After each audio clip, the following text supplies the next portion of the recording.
நான் உங்கள் ஈஸ்வரன் சீதாராம ஜோதிடர். இந்த வீடியோவில் என்ன பதிவு அப்படின்னா, ஒரு முக்கியமான பதிவுங்க. தள்ளி விட்டு போயிடாதீங்க, முழுமையாக பாருங்கள். பார்த்ததுக்கான பலன் இந்த வீடியோ முடிவில் கண்டிப்பாக உங்களுக்கே தெரிய வரும். ஏன் அப்படின்னா, நம்ம பார்க்க இருக்கிறது வக்ரகாளி அம்மனை பற்றி தான் நம்ம இந்த வீடியோவில் பார்க்குறோம். வக்ரகாளி அம்மன் அப்படின்னால அந்த பேர்லேயே மிகப்பெரிய ஒரு சக்தி, ஒரு ஆற்றல், ஒரு நல்ல விஷயம் அதுல இருக்கு. வக்ரம் நிவர்த்தி செய்யக்கூடிய இடம் எங்க இருக்கு இந்த வக்ரகாளி அம்மன் கோவில் அப்படின்னு பார்த்தோம் அப்படின்னா, திண்டிவனம் அங்கிருந்து கொஞ்சம் தூரத்துல திருவக்கரை.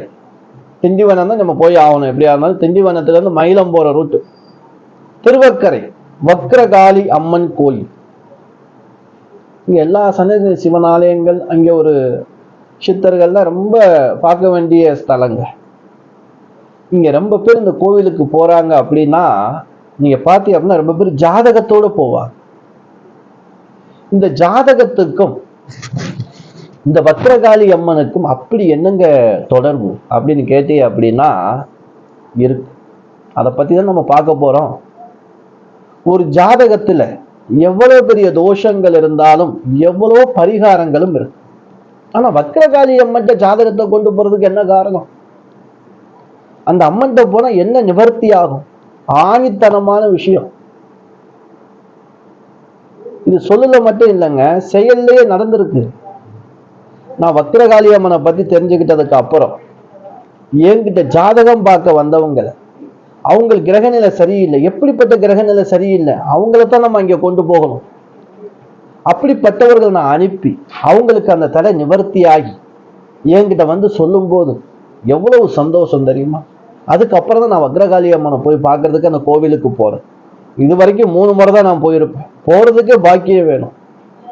அந்த வக்ரகாளி அம்மனை பார்க்கறதுக்கே வரம் வேணுங்க. எல்லாரும் போக முடியாது. பௌர்ணமி நாள்ல வந்து திருவிழா கோலமா இருக்கும். அங்க ஜோதி ஏத்துவாங்க. எப்படி திருவண்ணாமலையில தீபம் ஜோதி ஏத்துறாங்க, அது போல ஒவ்வொரு மாதமும் அங்க ஒரு ஜோதி ஏத்தப்படும். அந்த ஜோதியை பார்த்தாலே மிகப்பெரிய புண்ணியம், நல்ல தரிசனம். அப்படிப்பட்ட இடத்துக்கு எல்லாருமே போகணும். சரி, முக்கியமா யாரு போகணும், எதற்காக மெயினா போகணும் அப்படிங்கிற பார்க்கலாமா? ஒரு ஜாதகத்துல ஒரு கிரகம் வக்ரமா இருந்துச்சு அப்படின்னா, இந்த வக்ரத்தை நிவர்த்தி செய்யக்கூடிய இடம் தாங்க திருவக்கரை வக்ரகாளி அம்மன் கோவில். உங்க ஜாதகத்துல எப்படிப்பட்ட கிரக தோஷம் இருந்தாலும் சரி, வக்ரமா மட்டும் ஒரு கிரகம் இருந்து தசாபுத்தி நடந்துச்சு அப்படின்னா ஒரு மனுஷனை பைத்தியக்காரனை ஆக்கி விடும்.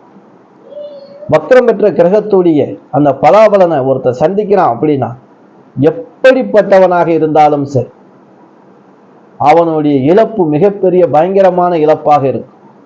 அதனால ஒரு ஜாதகத்துல ஒரு கிரகம் வக்ரம் ஆயிருச்சு அப்படின்னு தெரிஞ்சுக்கிட்டோம் அப்படின்னா, அந்த வக்ரமான கிரகத்துடைய தாக்கத்தை குறைக்கக்கூடிய இடம்தான் திருவக்கரை வக்ரகாளி அம்மன். இந்த வக்ரகாளி அம்மன் உங்க ஜாதகத்தை கொண்டு போய் நல்ல மஞ்சள் குங்குமம் வச்சு அங்கே உள்ள கோவில்ல பூஜை செய்யறவங்கிட்ட கையில கொடுத்தீங்க அப்படின்னா, அவங்களே கொண்டு போய் அந்த ஜாதகத்தை அம்பாள் பாதத்துல வச்சு அர்ச்சனை பண்ணி கொடுப்பாங்க. 100க்கு 100 பலன். வக்ரகாளி அம்மன் போயிட்டு வந்தோம் அப்படின்னா, ஒரு ஜாதகத்துல ஒரு காரியம் நடக்கவே இல்லை அப்படின்னா, உங்க ஜாதகத்துல ஒரு கிரகம் வக்ரம் அடைஞ்சிருக்கு அப்படின்னா, கண்டிப்பா அந்த ஜாதகத்தை வக்ரகாளி அம்மன் பாதத்துல வச்சு ஒரு பூஜை பண்ணு. இந்த வீடியோ பார்க்கும்போது இந்த வக்ரகாளி அம்மன் போனவங்களுக்கு நல்ல பலன் கிடைச்சிருக்கும். தெரியும் வக்ரகாளி அம்மனுடைய சக்தி என்னங்கிறது போனவங்களுக்கு தெரியும். மாதம் மாதம் பௌர்ணமிக்கு போறவங்களுக்கு தெரியும். மாதம் மாதம் போகக்குள்ள தேவையில்லை, நேரம் இருக்கும் போது போங்க. உங்களுக்கு நேரம் கிடைக்கும் போது அந்த தாய் அன்பின் வடிவம் காக்கக்கூடியவள் காளி, திருவக்கரை வக்ர காளி அம்மனை போய் பார்த்துட்டு வாங்க ஒரு முறை. நல்ல விஷயம் நடக்கும். வீடு கட்ட முடியலையா, தடையா இருக்கா, பாதியோட நிக்கிதா, போங்க. அந்த வீட்டுல இருக்க அந்த மண்ணில் இருக்கக்கூடிய ஒரு சின்ன கொஞ்சோண்டு மண்ணை கூட எடுத்துட்டு போங்க. இல்லையா, ஒரு எலுமிச்சம்பழம் தொட்டு வாங்கி கொண்டு போய் அந்த அம்பாள் பாதத்துல வச்சு ஒரு பூஜை பண்ணி கொண்டு திருப்பி கொண்டு வந்து அந்த பூமியில வைங்க. கடகடன்னு வீடு கிளம்பும். எந்த ரூட்லாவது உங்களுக்கு என்ன நெருக்கடி இருக்கோ அந்த நெருக்கடி சரி செய்யப்படும். அதுக்கப்புறம் ஒரு முறை அம்பாளுக்கு போய் நீங்க புடவை சாத்தி அம்பாளுக்கு அபிஷேகம் பண்ணி சந்தோஷமா சாமியை கும்பிட்டு வரலாம். அந்த வக்ரகாளி அம்மனுடைய வரம் கிடைச்சது அப்படின்னா வாழ்க்கையில எல்லாமே உங்களுக்கு சுபந்தாங்க. ஒருத்தர் அப்படியே ஜாதகம் பார்க்க வந்துட்டே இருந்தார். அவருக்கு வரன் வரும், கல்யாணம் எல்லாம் நிச்சயார்த்தம் கூட ஆகிப்போச்சு, சொல்ல போன ஆயிடுச்சு. ஆனா திருமணம் மட்டும் நடக்கல, பின்வாங்கிடுச்சு. என்ன, அந்த 7ஆம் அதிபதி தொடர்பு கொண்ட கிரகங்கள் வக்ரம். ஆசையை காட்டி மோசம் செய்யக்கூடிய அந்த நிலைமை தான் அந்த ஜாதகம் இருக்கு. அப்போ ஒரு முறை என்கிட்ட வந்து ஜாதகத்தை பார்க்கும்போது அந்த ஜாதகத்துல வக்ரங்கள் கிரகங்கள் தான் அதிகமா இருந்துச்சு. தொடர்பும் 7ஆம் அதிபதி தொடர்பு, 7ஆம் இடம். நான் ஒரு முறை திருவக்கரை போயிட்டு வாங்கய்யா அப்படின்னு சொன்னா, ஐயா எக்கச்சக்கமான பரிகாரம் பண்ணிட்டு, இனிமே பரிகாரம் சொல்லவே சொல்லாது அப்படின்னு சொன்னார். ஐயா பரிகாரம் காசெல்லாம் நீங்க செலவு பண்ண வேணாம், நீங்களே போங்க. சென்னையிலான்னு இருக்கிய, திருவக்கரை திண்டிவனம் போங்க, மயிலம் போற ரூட் வண்டியெல்லாம் பஸ் எல்லாம் போகுது. அங்கே போய் திருவக்கரைன்னு கேட்டாலே, வக்ரகாளி அம்மன் கேட்டாலே சொல்லுவாங்க. அங்கே போய் நீங்க இறங்கி இந்த ஜாதகத்தை மட்டும் கொண்டு போய் வச்சு பூஜை பண்ணிட்டு வந்துடும். மீது ஒன்றும் ஓமமெல்லாம் நீங்க பண்ண தேவையில்லையா, சரியாயிருமா? போயிட்டு வாங்க, சரியாயிரும். நம்பிக்கை. நான் எந்த நம்பிக்கையில சொல்றேன் அப்படின்னா, அந்த அம்பாள் மேல இருக்கக்கூடிய நம்பிக்கை. நான் இது வரைக்கும் எத்தனையோ பேர் அனுப்பியிருக்கேன், கணக்கெல்லாம் வைக்க. ஆனா போயிட்டு வந்த எல்லாருக்கும் நல்ல விஷயம் நடந்திருக்கு.